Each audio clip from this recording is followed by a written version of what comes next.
Si vous envisagez de faire un prêt, peut-être allez-vous être ravi d'apprendre cette nouvelle annoncée à Paris par l'Institut d'émission d'Outre-mer. Cette dernière anticipe enfin une baisse des taux d'intérêt en juin. Le président directeur général de l'IOM a justifié l'augmentation des taux d'intérêt en 2023 au besoin de contenir les anticipations d'inflation.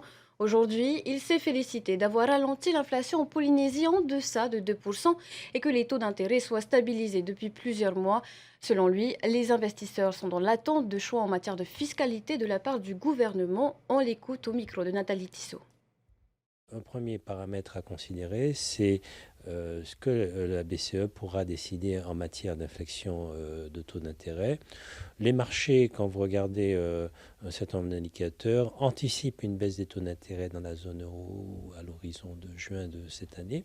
Si c'est le cas, nous verrons en fonction des éléments d'information dont nous disposerons sur l'inflation, sur l'activité, dans la zone franc-pacifique, la décision que nous prendrons. Donc ça, c'est le premier paramètre à considérer. Le deuxième paramètre, parce que ça, c'est la marge de manœuvre dont nous disposons, c'est notre évaluation de la situation interne de la zone.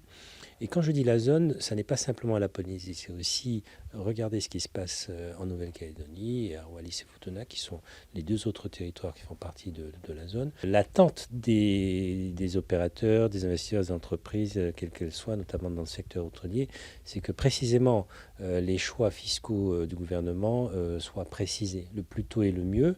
Il y a un certain nombre d'opérateurs qui sont prêts aujourd'hui à investir dans la rénovation des hôtels, dans la construction de capacités additionnelles.